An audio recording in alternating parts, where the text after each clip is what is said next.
동물 전염병이 유행하면 그 해당 지역은 즉시 격리됩니다.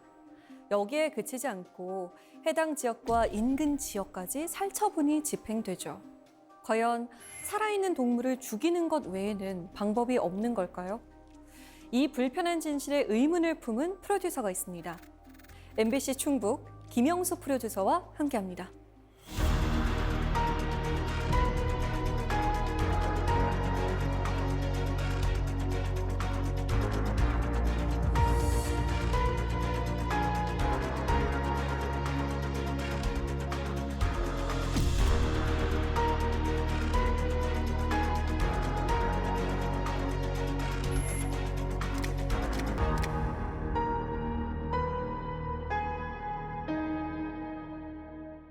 네, 안녕하세요. 반갑습니다. 네, 안녕하세요. 반갑습니다. 네, 연출하신 다큐멘터리 살처분 신화의 종말이 지난해 뉴욕 국제영화제, 휴스턴 국제영화제에서 수상하셨어요. 좀 늦었지만 정말 축하드립니다. 감사합니다. 네, 이렇게 살처분을 주제로 해서 다큐멘터리를 제작할 생각은 어떻게 하게 되신 거예요?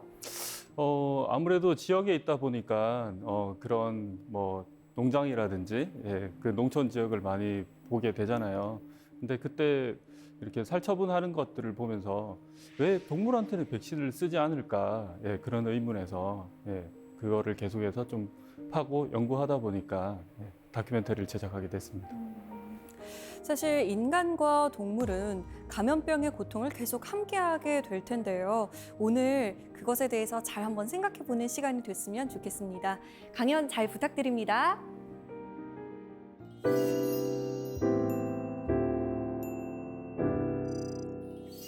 코로나 시대, 코로나19 시대 2년 차를 맞았습니다.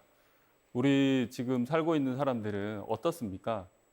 매일같이 마스크를 끼고 또 뭐 거리두기 이런 것들 때문에 지금 살면서 굉장한 답답함을 많이 느끼고 계시죠. 그런데 저는 여기에서 한번 철학적인 질문을 한번 던져볼게요. 우리는 이 락다운 2년 차에 굉장히 불편하다, 막 백신 빨리 맞아야 된다, 이게 빨리 해결됐으면 좋겠다 그렇게 얘기를 하지만 동물은 어떻습니까? 우리가 집에서 키우는 동물이 아니라 가축이라고 불리는 농장에서의 동물들은 이미 태어날 때부터 락다운의 삶을 살고 있죠. 거기에 갇혀서 나오지 못합니다. 우리 인간에게 적용되는 규칙과 동물에게 적용되는 규칙이 다르다는 거죠. 그래서 저는 이 책을 쓰게 됐습니다. 왜냐하면 인간의 이기심이 얼마나 동물들에게, 특히 가축이라고 불리는 그 동물들에게 어떤 짓을 하고 있는지 그것들을 알려야 되겠다, 그렇게 마음을 먹었기 때문이죠.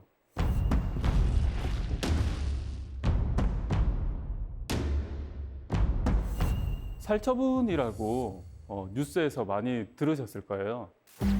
오늘도 인근 지역에서 예방적 살처분이 진행됐습니다. 엄청난 양의 가금류가 살처분되고 있습니다. 2만여 마리의 돼지가 살처분된 것으로 집계됐습니다. 대부분 뉴스에서 살처분 그렇게 얘기만 하지 이게 어떻게 진행이 되고 혹은 그냥 살처분 하나보다 그렇게 넘어가는 분들이 훨씬 많다는 거죠. 그런데 옆에서 그거를 지켜보기 시작하면 굉장히 잔인하고 정말 막 그 울음소리가 끊이지 않는 그런 정책이 살처분 정책입니다. 지금까지 1억 마리가 넘는 그런 동물들이 살처분이 되고 매년 살처분이 그렇게 이뤄지고 있지만 또 그 이슈는 바이러스가 지나가고 나면 잊혀지고 또 잊혀지고 사람들한테는 계속해서 잊혀지는 이 방역 정책이 살처분입니다.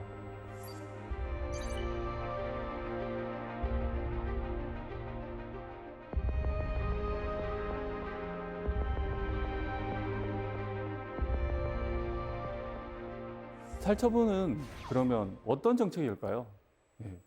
단순히 그냥 병에 걸렸으니까 죽여서 차단한다, 그런 정책일까요? 그러면 왜 그렇게 많이 죽일까요? 그만큼 그 바이러스에 걸린 동물들이 많아서 전부 다 죽여서 차단하는 그런 정책일까요? 결론부터 말씀드리자면 그렇지 않습니다. 병에 걸리지 않아서 죽는 동물들이 훨씬 더 많습니다. 그거를 우리는 예방적 살처분이라고 그렇게 얘기를 하죠. 즉, 한 농장에서 발병 사례나 바이러스가 검출이 되면 그 농장 주변에 있는 동물들을 동종의 그 동물들을 다 죽여서 바이러스가 전파되는 것을 막는 게 살처분이라는 방식입니다. 자, 우리나라에서는요, 이거를 법으로 정해놨는데요. 일종 가축 전염병이라고 해서 우역, 우패역, 구제역, 돼지열병, 아프리카 돼지열병, 그리고 고병원성 조류 인플루엔자에 대해서 살처분을 신속하게 하도록 이렇게 되어 있습니다. 어느 한 곳에 발병 사례가 있으면 그 발병 사례가 그 주변에 500m, 1km, 3km 안에 있는 농장의 동물들을 다 죽여버리거든요. 그런데 예방적 살처분이라는 것은 멀쩡한 동물을, 그러니까 아프지 않은 동물을 그냥 퍼지지 않게 하기 위해서 미리 죽인다는 거잖아요. 이건 좀 너무한 거 아닌가요? 실제로 70%, 80%의 동물들은 그냥 그 길목을 차단하기 위해서 그 주변에 산다는 이유만으로 죽임을 당하고 있는 겁니다. 그래서 저는 이 살처분 문제에 대해서 한번 의문을 제기를 해봐야 되겠다, 그렇게 생각을 했었습니다. 제가 이 그 살처분 문제를 가지고 첫 번째 여정을 떠난 곳은 영국의 세계 최대의 무덤이 있는 와치트리라는 그 공원으로 갔었습니다.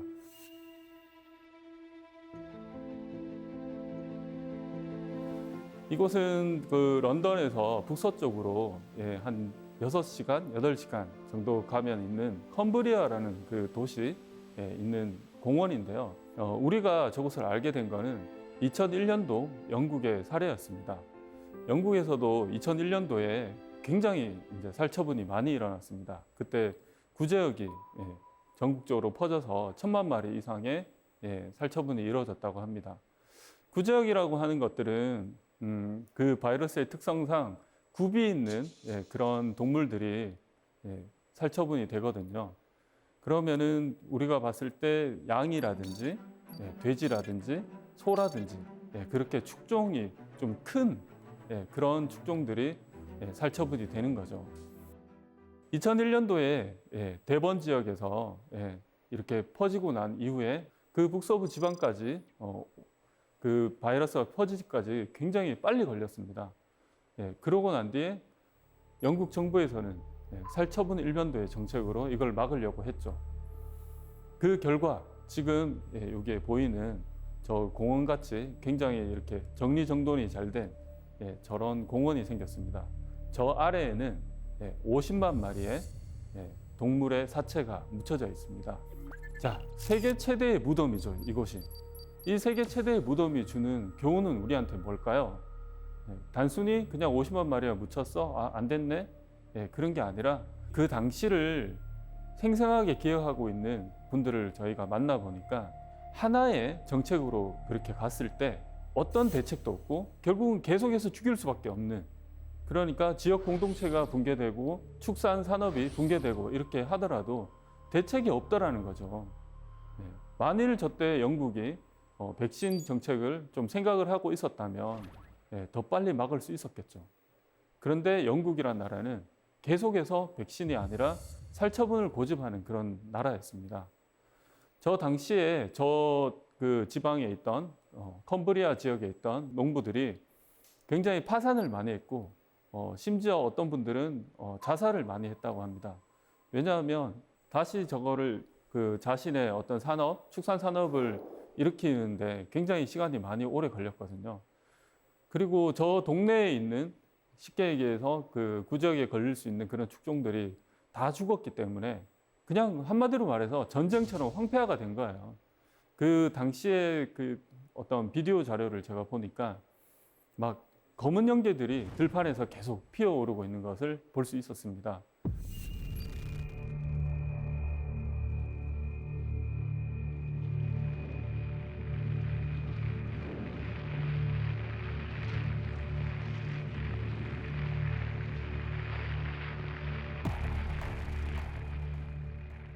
이 살처분이라는 게 도대체 언제부터 시작이 됐을까?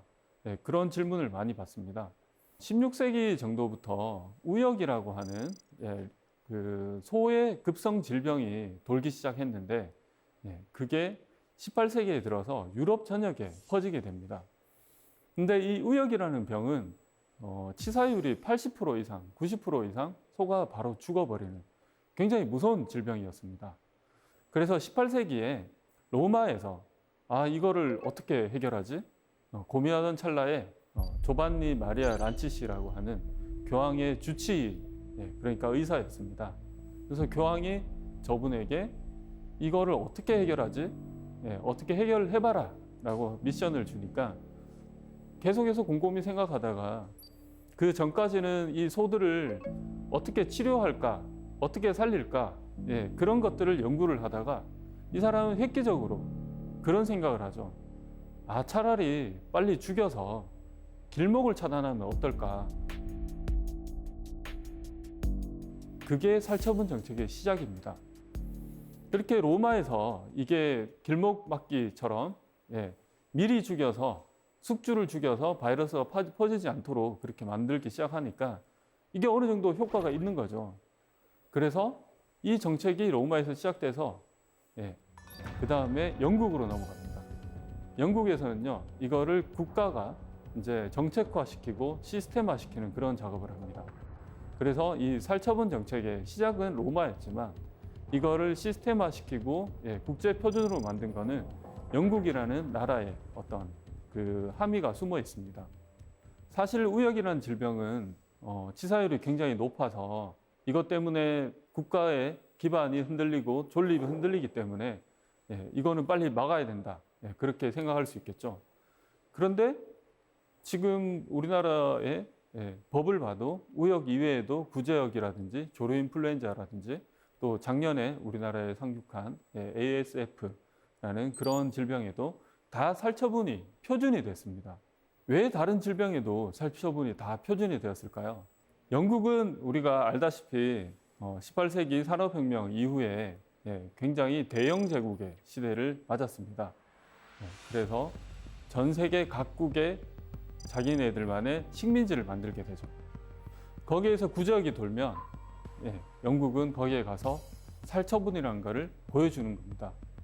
거기에는 두 가지 함의가 있습니다. 첫 번째는 굉장히 잔인한 이 정책을 보여줌으로 인해서 본인들이 그 나라를 통제하기 좀 더 쉽게 그런 것들을 보여주고, 두 번째는 이 살처분을 통해서 구제역이 컨트롤 된다라는 게 한 번씩 보여줄 때마다 식민지 나라 그 국가 국민들이 저기는 뭔가 발전된 나라야 라는 그런 것들을 심어줄 수 있겠죠. 그 이후에 이제 20세기가 돼서 백신이 개발되기 시작합니다. 그러면 백신을 쓰면 되지 않냐? 그렇게 생각할 수도 있지만 그 이후에도 영국은 아니야. 계속 살처분을 해야 돼.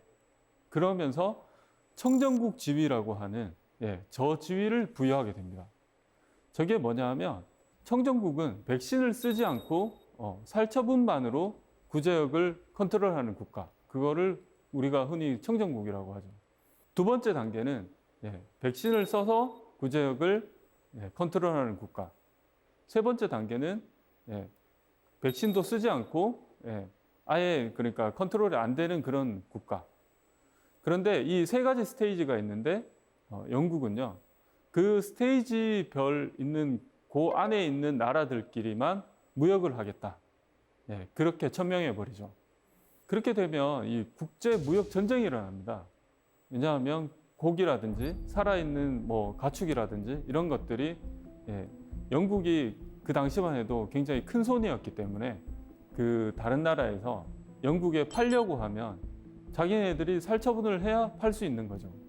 미국 같은 나라도 거기에서 기른 가축들을 구제역이 돌았을 때 살처분을 해야 영국하고 무역을 할 수 있는 그런 지위를 부여해 줍니다.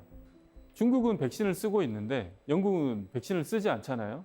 그는 중국의 값싼 어떤 그런 농산물이나 고기라든지 이런 것들이 영국에 못 들어오도록 막을 수 있는 법을 만들어 버린 거죠. 그래서 영국은 이렇게 철저하게 국제 무역에서 우위를 점하기 위해서 이 살처분 정책을 이용하기 시작합니다. 그 배경에는 옛날부터 갖고 있던 어떤 영국 귀족들의 혈통종 사랑 이런 것들이 있습니다. 영국은 옛날부터 강수량도 풍부하고 풀이 잘 자라고 그 기후 조건이 좋아서 저렇게 좋은 혈통종을 기르기에 좋은 나라였습니다. 제가 갔던 저곳은 킹턴쇼라고 하는 영국의 축산 박람회인데요. 저기에서 여전히 영국의 원래 고유에 있었던 그런 혈통종을 뽐내는 박람회가 열리고 있었는데요. 저기에서 만났던 사람들에게 인터뷰를 해보면 전부 다 대부분 자기가 기르고 있는 가축에 대해서 엄청난 자부심을 갖고 있었습니다. 그런데 이 혈통종 사랑이 사실은 또 살처분에 영향을 미치기 시작합니다. 예전에 대영 제국 시절에 식민지에서 여러 그 축종이 들어오겠죠. 그러면 영국은 원래 키우던 혈통종이 있었고 그 혈통종들은 대부분 귀족이 키웠습니다. 한마디로 말해서 파워가 있는 사람들이 키웠겠죠. 그 귀족들이 식민지나 다른 나라에서 들어온 그런 동물을 보면서 어떤 생각을 했겠습니까? 내가 키우는 것보다 저게 더 나으면 안 되는데 뭔가 계급을 지으려고 그렇게 했겠죠. 그런데 그때 구제역이 돌기 시작하니까 그러면은 우리는 살처분하지 말고 외국에서 들어온 다른 종은 다 죽여서 좀 이 병을 좀 막았으면 좋겠네. 왜? 그 귀족들은 당시에 법을 만들고 그 사회를 어떻게 이루는 그런 사람들이었기 때문에 그게 가능했죠. 그게 바로 박멸주의라고 하는 겁니다. 다른 말로 섬나라 마인드라고 또 그렇게 얘기하기도 하는데 외국에서 들어오는 모든 바이러스라든지 뭐 그런 것들을 다 박멸하자, 없애자. 그래서 무관용의 원칙으로 대응하자. 그게 섬나라 마인드의 박멸주의입니다. 그러면 영국은 이런 마인드를 갖고 있는데 다른 나라는 어떨까요? 대륙국가, 네덜란드, 프랑스, 독일 그런 이제 서유럽의 대륙국가들은 좀 영국과 다른 어떤 생각을 갖고 있었습니다. 저는 네덜란드를 취재를 갔었는데 지금 보이는 저 농장에 가니까 농부가 굉장히 이렇게 시스템을 잘 만들어 놓고 있더라고요.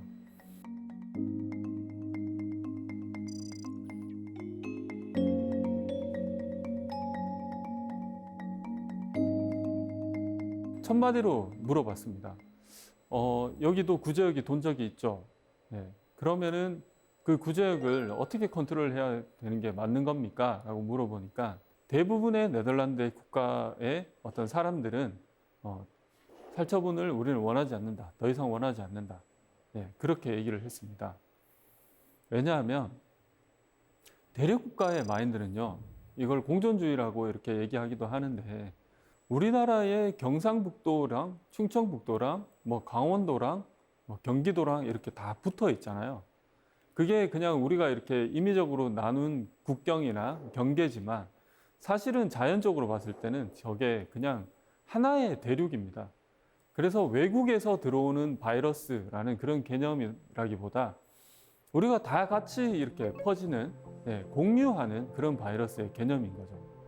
그렇다고 하면 꼭 굳이 영국처럼 꼭 막 죽여서까지 박멸해야 된다. 이것보다는 좀 더 합리적으로 우리는 이거를 좀 막아보자. 그게 대륙국가의 마인드였습니다. 네덜란드는 그래서 바이러스를 매니지먼트하기 시작했습니다. 지금 보이는 이 그림은 더치 컴파트먼트라고 불리는 어떤 그 방역대에 대한 그림인데요. 우리는 방역대를 지자체별로 이렇게 나눠서 방역대를 그리지만 네덜란드는 축종별로 혹은 도로와 어떤 그런 것들을 다 배경으로 해서 방역대를 이렇게 형성을 해 놓습니다. 그래서 총 12개의 방역대를 만들어 놓고 그 방역대 안에서 4개씩 묶어서 지금 A, B, C, D 방역대를 만들어 놓습니다. 왜냐하면 스탠드 스틸이라고 하는 일시중지 명령이 있는데 우리나라도 마찬가지죠. 살처분이 딱 처음에 시작되거나 바이러스가 가축에게 발생하면 일시정지 명령을 내립니다. 그래서 그 가축 간의 이동도 금지되고 뭐 우시장이라든지 그렇게 시장으로 팔려나가는 것도 다 금지됩니다. 그런데 그게 길어지면 어떻게 되겠습니까? 사료값은 계속 들어가고 축산 농가는 힘들어질 수밖에 없겠죠. 그리고 소비자한테는 그 고기값이 계속 올라갈 수밖에 없을 겁니다. 그래서 네덜란드는 A 지역에서 만일 발생을 했다. 그러면은 B와 C 정도는 조금 완화된 그런 정책을 쓰고 D 지역은 머니까 저기에서는 자유롭게 이동을 가능하게 한다든지 그런 식으로 우리의 어떤 일변도적인 그런 정책과 다른 그런 정책을 펴고 있었습니다. 제가 네덜란드에 가서 더 놀란 점은요. 지금 보이는 이 수석 방역관인데 이분이 구제역 프리, 그러니까 구제역 살처분 프리 선언을 저희랑 인터뷰하면서 했다는 점이죠. 되게 영국에 갔다 와서 아직까지 살처분이 대세구나라고 느꼈는데 네덜란드에서 만난 수석 방역관이 아닙니다. 저희는요 구제역을 더 이상 살처분하지 않겠습니다. 어떻게 그게 가능해요? 디바 백신이라고 해서 감별 백신 같은 것들을 사용해서 딱 뭔가가 발생을 하면 그 혈청형을 파악해서 거기에 딱 맞는 백신을 이틀 내로 공급을 하고 백신을 통해서 더 이상 살처분을 하지 않겠다라고 얘기를 했습니다. 되게 고무적이죠. 그래서 그렇게 그 구제역에 백신을 쓰기 시작하시면 이 EU의 그 협정을 위반하시는 건데 괜찮겠냐? 우리는 그래도 국민이 원하지 않기 때문에 어쩔 수 없이 이렇게 가야 되고 거기에 대한 여러 가지 서류라든지 그런 것들을 다 준비해 놨다라고 그렇게 얘기를 했죠. 결국은 어떤 무역 문제라든지 국가 간의 문제라든지 그런 것 때문에 18세기부터 계속해서 이어져 왔던 그러니까 근 한 300년 동안 살처분 일변도의 정책으로 전 세계가 같이 했는데 드디어 구제역 프리를 선언하겠다라고 하는 그런 국가가 나타나게 된 거죠.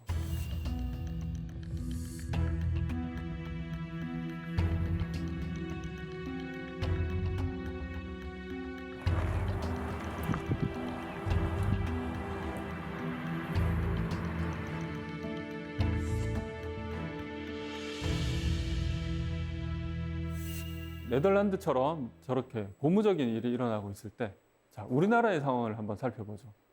자, 우리나라에서는 2010년도, 11년도에 굉장히 큰 구제역 파동이 있었습니다.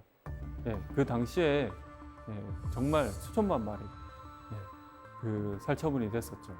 안동에서 시작된 이 구제역이 걷잡을 수 없이 전국으로 이렇게 퍼져나가니까 한국에서도 나중에는 이제 두 손 두 발 다 들었다. 우리도 백신 접종을 하자. 그렇게 얘기가 나왔고 결국은 우리나라도 청정국 지위를 포기하고 백신을 접종하는 나라가 됐습니다. 그 이후에 어떻게 됐을까요? 2018년도에 제가 취재를 하면서 농림축산식품부에 한 담당하시는 분을 만나서 인터뷰를 하니까 구제역은 컨트롤이 지금 잘 되고 있다라고 얘기를 하셨습니다. 그러니까 굳이 우리가 그 청정국 지위를 그렇게 막 잡으려고 옛날에 그렇게 막 많이 죽이고 그렇게 어려운 그 방역을 할 필요가 없었던 거죠. 그 당시에 우리의 이기심이라든지 그 당시에 우리가 가졌던 고정관념을 조금만 버렸으면 좀 더 빨리 그 구제역을 막을 수도 있었던 게 아닐까 저는 그렇게 생각합니다. 여하튼 이 백신에 대해서는 여러 가지 스테레오타입이 있고 그런 것들 때문에 이 백신이 늦어지는 자꾸 그런 경향을 보입니다. 왜냐하면요, 여기 보이는 것처럼 깨끗한 고기의 딜레마가 있었습니다. 당시에 백신을 도입을 하겠다라고 하니까 어떤 얘기들이 나왔냐 하면 백신 맞은 고기를 누가 먹어? 라고 현장에서 얘기하기 시작한 거죠.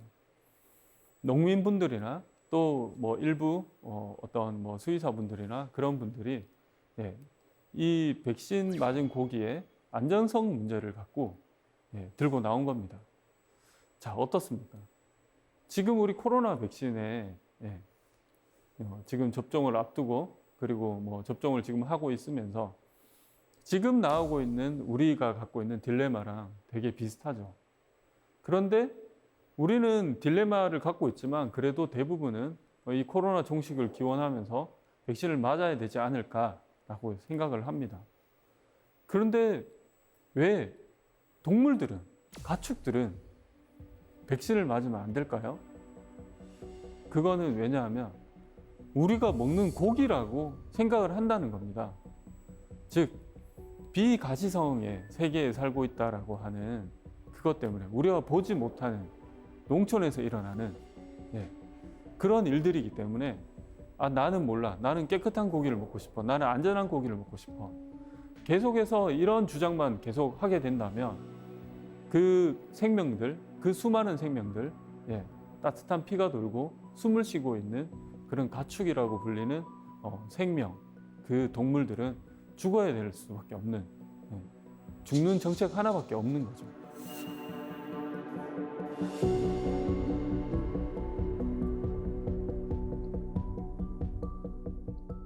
저는 또 하나의 문제를 발견했습니다. 자, 2003년도에 사스라고 하는 지금 코로나랑 비슷한 계열의 바이러스가 홍콩에서 발병을 했죠. 그래서 전 세계적으로 갑자기 퍼졌습니다.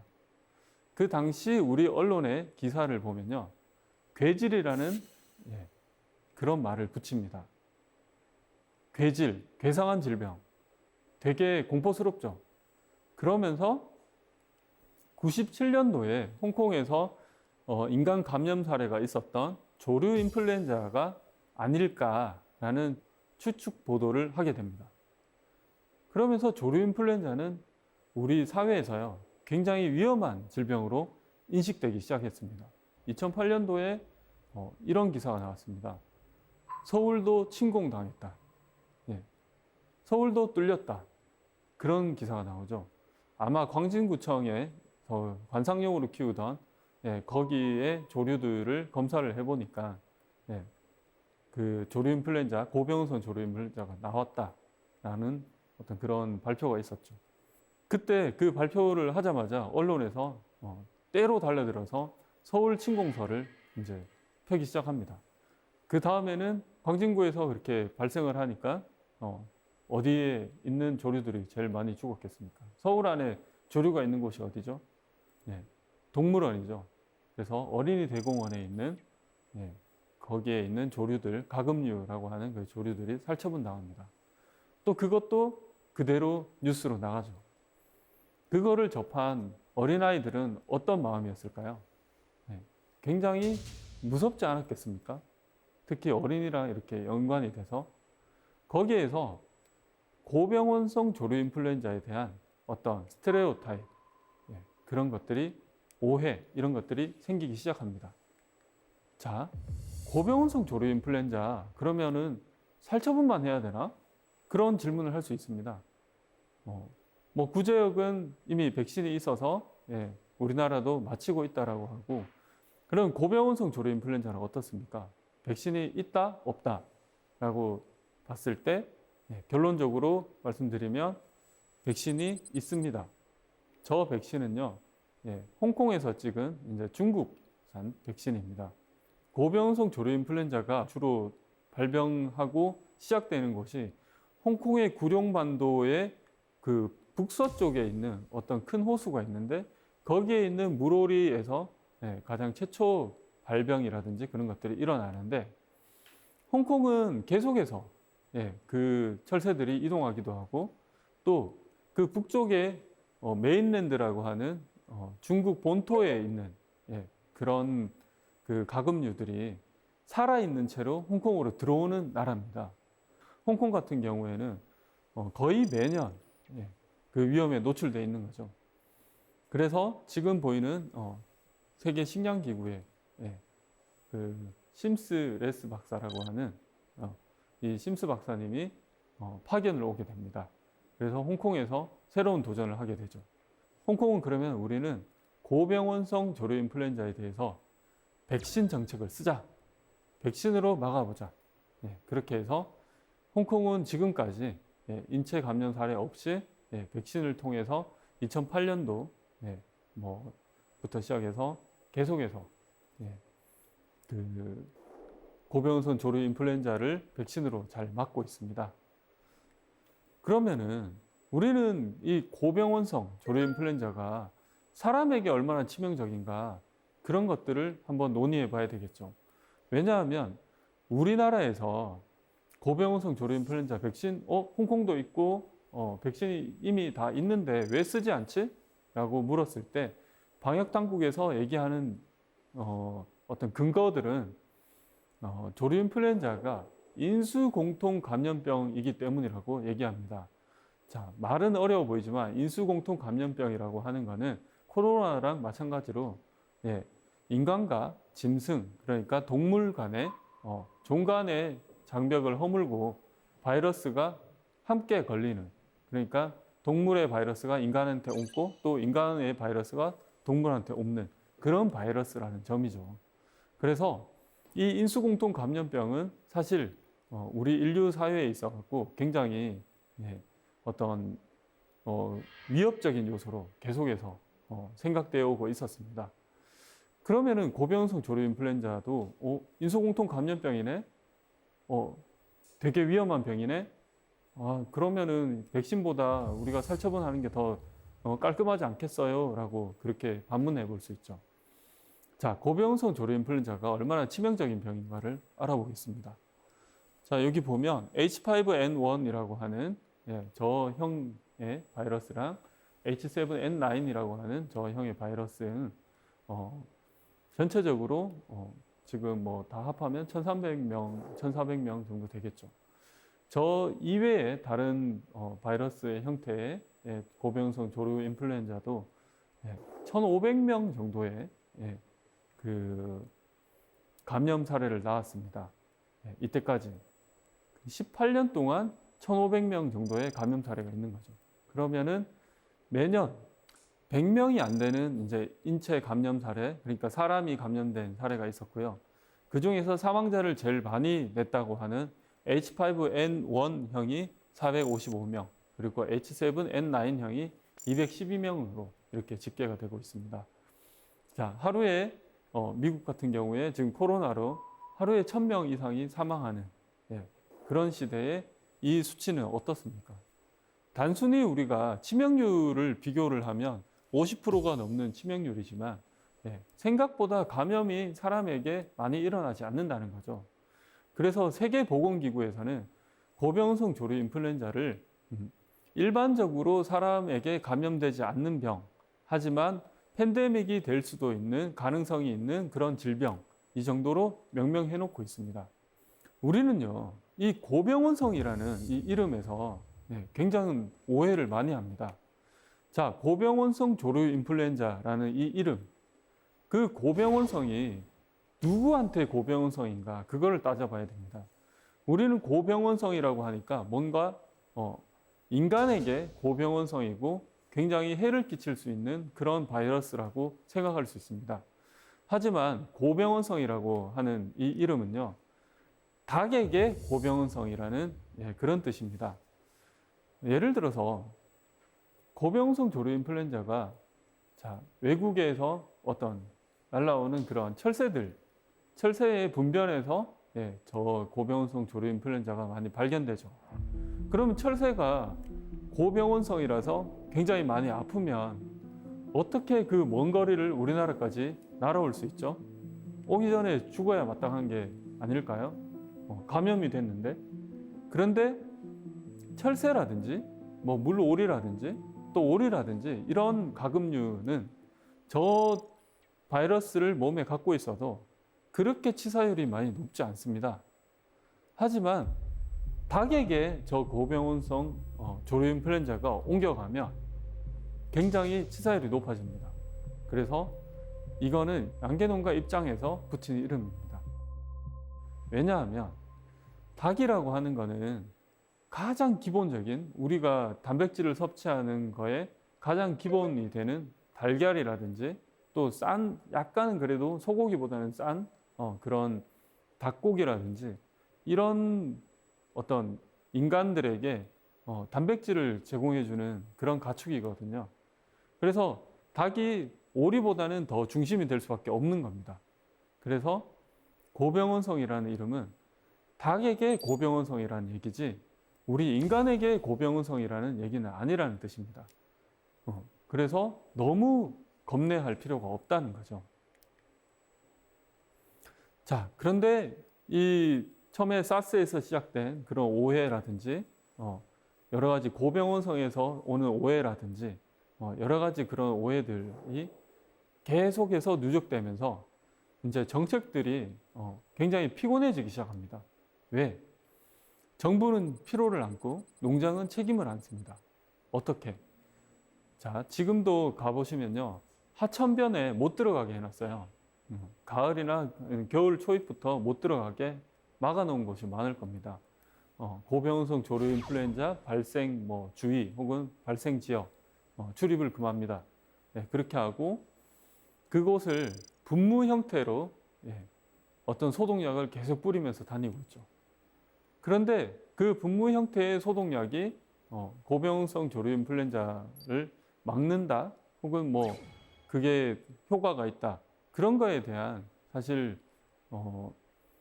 연구 논문이라든지 그런 결론이라든지 그런 거에 대해서 저는 아직까지 찾아보지 못했습니다. 그렇지만 정부 입장에서는요, 우리 국민들을 지키기 위해서 그 조류 인플루엔자 분변에서 우리가 그걸 많이 잘못 밟아서 또 닭을 키우는 사람을 만났는데 그 사람이 그 똥을 밟게 되고 그 바이러스가 옮겨가고 그런 확률 그런 것조차도 다 떠안아야 되는 게 정부인 거죠. 왜? 국민들이 무서워하니까. 두 번째는 농장은요 더 심합니다. 자, 조류 인플루엔자가 발생하면요 그 농장은 사실 피해자예요. 그런데 모든 책임은 그 사람이 뭔가 잘못한 것처럼 그렇게 떠안고 가는 게 그 지금의 현실입니다. 제가 그 석사 논문을 쓸 때 이 조류 인플루엔자에 관련된 정부와 지자체와 그런 백서라는 게 있는데 그 백서를 분석을 해봤더니 이게 정부에서는 지자체와 농장의 어떤 그 방역이 미흡해서 이렇게 된 것 같다. 그러니까 됐다라고 절대 얘기하지 않습니다. 동물은 말이었기 때문에. 그렇지만 된 것 같다. 그러면 지자체는 어떻게 나올까요? 농장주의 어떤 그 좀 떨어지는 방역 의식 때문에 이게 퍼진 것 같다. 같다라고 이렇게 나오죠. 결국 농장은요, 방역에 대한 책임을 다 안고 본인이 가야 되고, 겨울이 되면 농장주들은 축종을 가릴 게 없이 그 문을 걸어 잠그고 나오지 않습니다. 결국 이렇게 문을 걸어 잠그고 서로 보지 않는다고 하는 거는 농촌 공동체가 다 무너져 버리는 거죠. 우리가 알고 지냈던 농촌에서 서로 정을 나누고 만나서 밥을 같이 먹고 인사하고 하는 그런 농촌의 그 따뜻한 그런 공동체들이 무너지기 시작하는 겁니다. 자, 그렇다면 조류 인플루엔자 지금 구제역은 그래도 백신이 나왔다고 했죠. 그래서 그걸로 우리는 컨트롤하고 있다고 합니다. 그럼 고병원성 조류 인플루엔자는 아직도 우리는 살처분 일변도 정책을 쓰고 있습니다. 자, 2020년, 2021년 요 사이에 조류 인플루엔자가 발병을 했죠. 가장 단시간 내에 3천만 마리 이상을 살처분했다고 합니다. 그래서 엄청나게 반발을 많이 했고, 이번에는 정부가 아예 처음부터 3km 이내에 있는 그냥 처음에 500m, 1km, 3km 이렇게 방역대를 형성하는 게 아니고 발병 지역 3km 안에 있는 거를 그냥 빨리 다 죽여 라고 해서 굉장히 논란이 많이 됐습니다. 결국은 농민단체라든지 많은 곳에서 반대를 해서 지금은 조금 그게 완화된 걸로 알고 있습니다. 자, 그러면요, 한국에도 백신이 있을까? 아까 홍콩에 있다고 했는데, 그리고 중국도 맞힌다고 하고 인도네시아에도 백신을 맞히는 그런 국가라고 합니다. 근데 왜 우리는 백신을 안 쓸까? 백신이 없어서 안 쓰나? 결론부터 말씀드리자면 한국에는요, 항원뱅크라고 해서 여러 가지 고병원성 조류 인플루엔자의 그 여러 형이 있는데, 바이러스 형질이 있는데 그 항원들을 갖고 있는 항원뱅크가 있습니다. 코로나를 겪어보니까 우리나라의 바이오 산업이 굉장하다는 거 많이 느끼시죠? 우리는 그런 항원뱅크를 갖고 있으면요, 언제든지 굉장히 빨리 조류 인플루엔자 백신을 제작을 해서 유통을 하고 마칠 수 있습니다. 그럼에도 불구하고 우리나라에서는 아직까지 백신을 쓰지 않죠. 왜냐하면 가보지 않은 길이기 때문에. 예. 그래서 훨씬 더 고비용인, 예. 닭 한 마리를 살처분하는데 거의 한 10,000원 정도가 든다라고 합니다. 백신은 뭐 몇백 원이면, 예, 그렇게 막을 수 있다라고 하죠. 그래도 우리는 살처분을 고수하고 있습니다. 왜? 가보지 않은 길이기 때문이죠. 무서운 길이죠. 가보지 않았기 때문에 우리가 거기에 대해서 어떤 결론도 말해줄 수 없습니다. 그래서 제가 드리고 싶은 말씀은 가보지 않은 길에 대한 그런 공포에서 좀 벗어나야 되지 않을까. 그리고 국민들도요, 그 정부가 정책을 좀 잘 수행할 수 있도록 믿어줘야 됩니다. 그런데 뭔가를 새로운 거를 한다라고 했을 때 지금 코로나의 어떤 백신 논쟁이 있듯이 뭔가를 하려고 하면 거기에 대한 안전성 문제부터 시작해서 너무 우리가 민감하게 얘기를 하죠. 결국은요, 그 민감하게 얘기하는 그 와중에 공포심이 생기게 됩니다. 근데 저는 더 큰 공포가 있어요. 2001년도에 영국의 아까 사례를 보여드렸습니다. 그 세계 최대의 무덤을 봤습니다. 자, 거기에서 살처분 일변도로 가기 시작하니까 나중에 걷잡을 수 없이 다른 길이 없다는 거죠. 이 바이러스라고 하는 굉장히 불특정하고 우리 눈에 보이지 않는 이런 길을 여러 가지 방식으로, 과학적인 방식으로 대비를 해놓고 그거를 좀 실험해보고 이게 더 좋은지 안 좋은지 그런 것들을 좀 논의를 해봐야 되는데 우리는 여전히 그거에 대해서 너무 깔끔한 길만 가려고 하고 그래서 눈에 보이지도 않고 사람들이 관심도 없으니까 야, 그냥 살처분하자. 가장 깔끔한 길이죠. 나중에 이 바이러스가 우리에게 위협으로 다가왔을 때 그때는 어떻게 해야 될까요? 다 살처분할 수 있을까요? 사람한테 옮으면 그러면 어떻게 해야 될까요? 여러 가지 길을 한번 모색해보자. 저는 그런 얘기입니다. 정부라든지 고생하고 있는 그분들이 잘못했다는 얘기가 아닙니다. 오해를 하시면 안 돼요. 다만 그분들이 뭔가 새로운 대안을 한번 제시해 볼 수 있도록 우리도 그 길을 열어줘야 됩니다.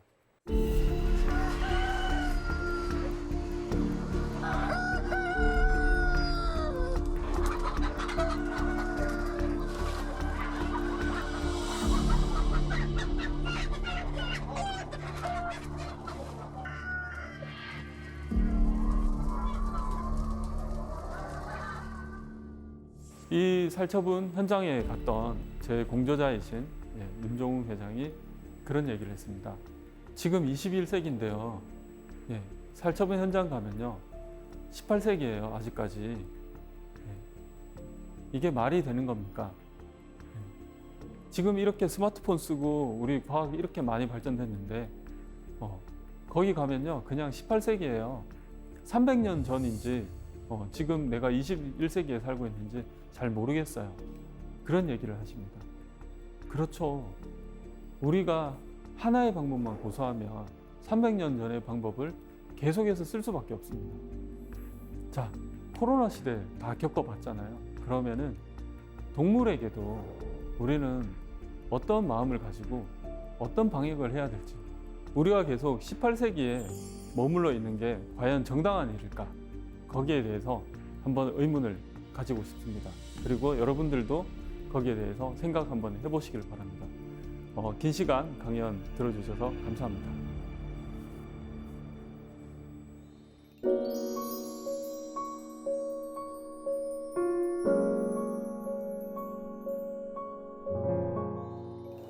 네, 강연 정말 잘 들었습니다.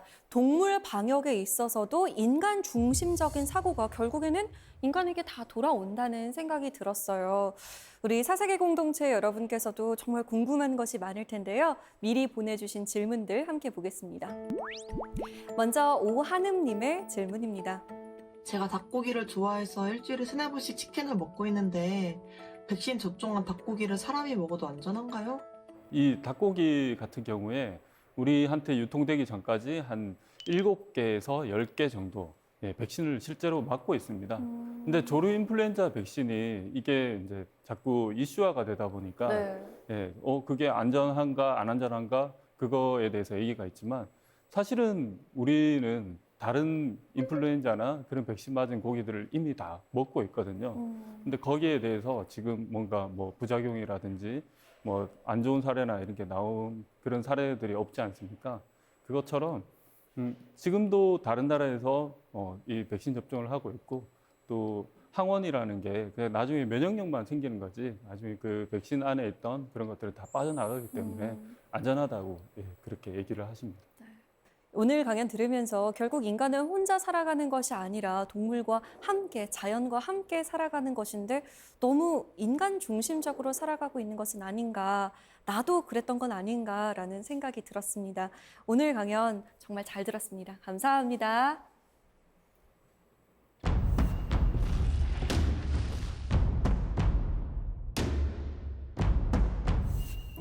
나는 누구일까요?